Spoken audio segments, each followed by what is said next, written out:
Dans une lettre adressée au secrétaire général de la primature, le secrétaire général de la présidence de la République, SGPR, Ferdinand Ngo, a transmis des instructions supérieures de la part du chef de l'État, Paul Biya.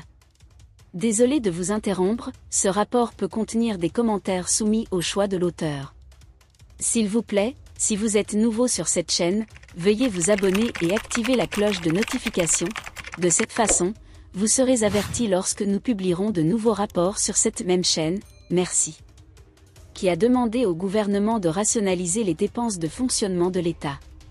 L'objectif de cette mesure est de réduire un mode de vie jugé trop cher dans le pays.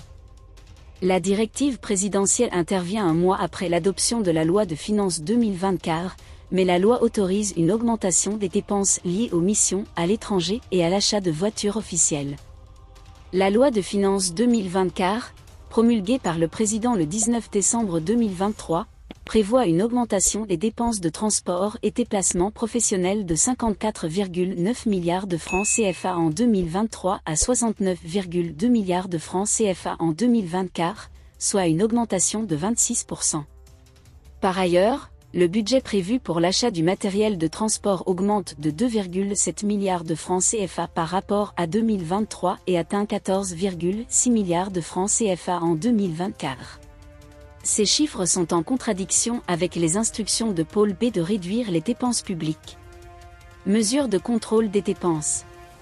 En plus de restreindre les missions à l'étranger et l'achat de voitures de société, le SGPR impose également aux crédit managers de gérer les marchés publics d'un montant inférieur à 5 millions de francs CFA, dit cadre à neuf. Ces contrats sont signés directement avec le prestataire sans passer par un comité de passation des marchés et sont donc souvent abusés.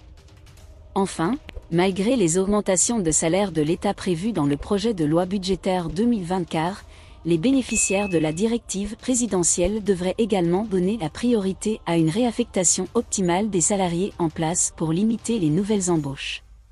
Un an plus tard. Un an après l'assassinat du journaliste camerounais Martinez Ogo, l'organisation Reporters sans frontières, RSF, révèle la vérité après enquête.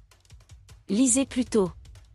Alors que Reporters sans frontières, RSF, poursuit son enquête sur la mort d'un journaliste camerounais tué il y a un an, l'organisation dispose de nouveaux éléments dans ce dossier très sensible, pour lequel un troisième juge vient d'être désigné.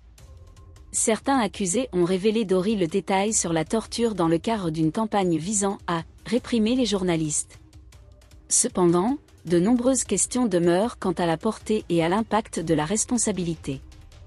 Un an après l'assassinat du journaliste Martinez Ogo près de Yaoundé, la capitale camerounaise, Reporters sans frontières a obtenu des éléments d'un document d'enquête, notamment des entretiens inédits avec plusieurs membres du commando, pour percer le mystère qui entoure toujours l'incident.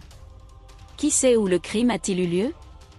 Quel contenu Jean-Pierre Amudu Belinga, l'homme d'affaires soupçonné d'avoir commandité l'opération, a-t-il supprimé de ses applications de messagerie 3 jours avant son arrestation? Comment expliquer la qualification répétée de ces faits de simple participation à des tortures, qui remet en cause et discrédite la véracité de l'information judiciaire retardée depuis des mois? Merci d'être resté avec nous jusqu'à ce point, comme toujours pour promouvoir la liberté d'expression. Laissez vos opinions à ce reportage dans la section commentaires ci-dessous. Si vous avez aimé cette vidéo, merci de liker, partager, commenter et surtout vous abonner à la chaîne. Et on se retrouve très vite pour une prochaine vidéo.